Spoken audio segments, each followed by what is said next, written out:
for instance. Who ever heard of that?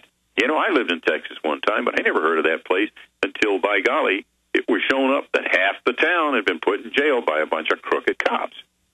That kind of information makes us think twice when we as jurors or as voters go to the poll. I mean, it just does.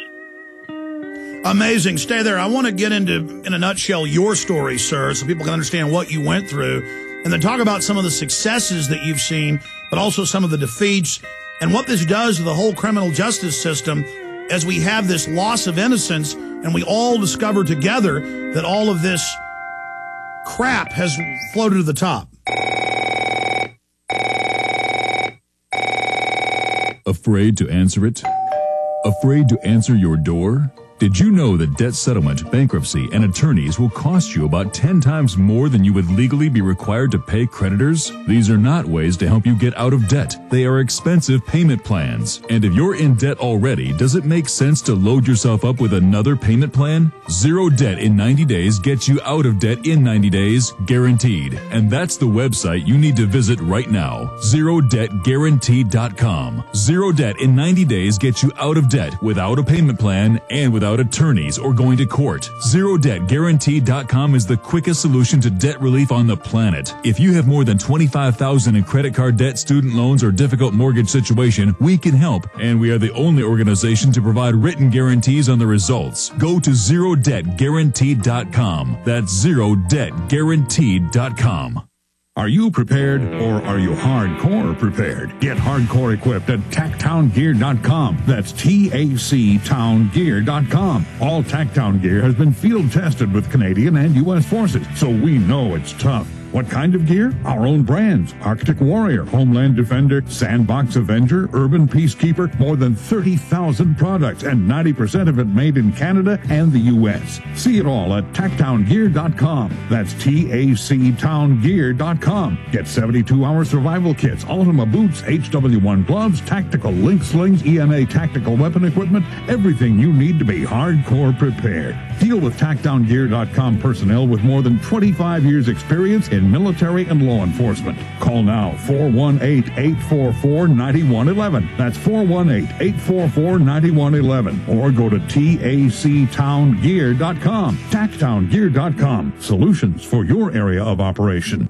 You may be arrested and or subject to other police action. Tyranny is here. The grim future foretold in 1984 has become reality. It really says that the state is God. The United States is now recognized globally as one of the most oppressive police states on earth. This film conclusively proves the existence of a secret network of FEMA camps, now being expanded nationwide. This documentary exposes how the continuity of government program has established an all-powerful shadow state. Police State 4 chronicles the sickening depths to which our republic has fallen. Prepare to enter the secretive world of emergency dictatorship. Body scanners, sound cannons, citizen spies, stage terror, and cameras on every street corner. It's only the beginning of the New World Order's hellish plan. The police state isn't coming. It's here.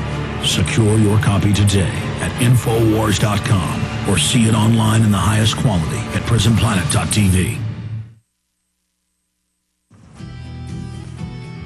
As the economy continues to decline, patriots across the nation are preparing for the worst. The world is changing fast. Are you fully prepared? Or will you be forced to eat government soup? At PatriotFood.com, we offer you 135 pounds of dehydrated food and 6 varieties of canned meat for half price. And at SurvivalistSeeds.com, we now offer 50 non-GMO varieties of vegetables and over 10,000 heirloom seeds. That's twice as many as our competition for the same price. PatriotFood.com and SurvivalistSeeds.com. Food insurance, just in case. Owned by me, Big John Lipscomb.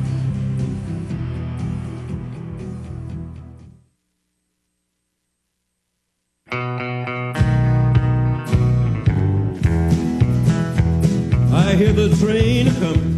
It's rolling around. You know, the government says, let's take the rights of these Muslims, but then that sets the precedent for everybody else. They've got the Enemy Belligerent Act that says U.S. citizens can be grabbed by the military and held indefinitely, and enhanced interrogation can be used. I don't like O.J. Simpson. I think he's a nutty guy, but he clearly did get framed with the blood, with the agent in it that is meant to preserve the blood. And, of course, we're talking to the mystery witness from the O.J. Simpson trial right now. This is a short segment, long segment coming up. We've got him for the rest of the hour, Dr. Frederic Whitehurst. But I wanted to go back to the beginning. What happened at the FBI crime lab? Why were you forced to take that risk? As you said, there could have been a bullet with your name on it. Why did you go through all that hell to get the Whistleblower Protection Act through? And now they're coming back with SB 372 to try to reverse that. Well, the day I walked through the door of the laboratory, which was, I think it was June the 16th, 1986, it was obvious to me it wasn't a forensic crime lab. It wasn't a analytical laboratory. It was a filthy pigsty. And there were no protocols. There was no cleanliness. When you're trying to find material that you can't see with your eye, you don't know whether it came from the crime lab or the crime scene. My initial approach to it was to just clean it up. If people are not going to clean it up, well, I'll clean it up. I saw some things in the lab that bothered me. We do in any organization. I'm sure people working with you or me would question some of our judgment. But I didn't scream my head off. I said there's a system here to work this out. I took these issues over a period of 6-7 years up through the chain of command, step by step by step, and at every chain, at every point. Somebody said to me, well, I know there's issues. However, it's not your cross to bear. Okay, well, it is my cross to bear. First of all, I'm an American citizen. The way I say it is I am an American. Okay? That's important to me. Therefore, it is my cross to bear. But let's see what the management will do about it. They never would do anything about it. We were required by Executive Order 12674 to report fraud, waste, abuse, and corruption to the appropriate authority. The big word there is appropriate. If I tell you there's a problem here and you blow me off, you're no longer appropriate. I did that all the way up to and including the president's office. Over to the White House. There was no appropriate authority within the U.S. Department of Justice in the executive branch at all to address the issues I brought forward. There was no appropriate authority. And so finally, through the U.S. Congress and the Inspector General's office, we took the issues to the American people. And by golly, the American people are the appropriate authority. If we don't like what's going on, we don't need to pick up arms. We have mechanisms. It's very costly to use those mechanisms. They will send you to the shrink, just like out of the old Soviet Union. Oh, well, he's a troubled man. They'll take you from your office in one place and put you in another. They'll harass your wife. They snide comments, give you bad performance appraisals. Well, it never happened to me, but it happened to a number of my colleagues. All of those kinds of things that say, wow, these people are not going to address the problem. They're going to try and shut it down. Well, when the President of the United States has refused to require the U.S. Department of Justice and the FBI to obey federal law, Federal Whistleblower Act, they just never obeyed it. They just, it doesn't apply to us. That means those people consider themselves above the law, and in this country, no one is above the law. No one. Not even the president. And we see this system everywhere, where 800-plus cities are sanctuary cities, where illegal aliens here in Austin can drunk drive and kill people, and they get released. But citizens get the book thrown at them because politically the government wants more illegals here for whatever reason.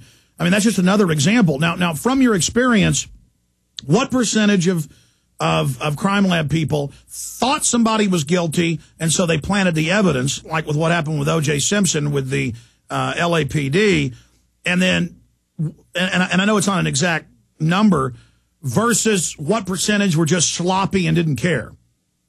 Well, there's another percentage, sir, and that's the people who work very, very hard and really do care. What happens in the crime lab is they've got the data, and back when I was involved with this system, and I still am, but gradually we've come out of it, they're stuck with this issue. The issue is, well, the guy's probably guilty of something.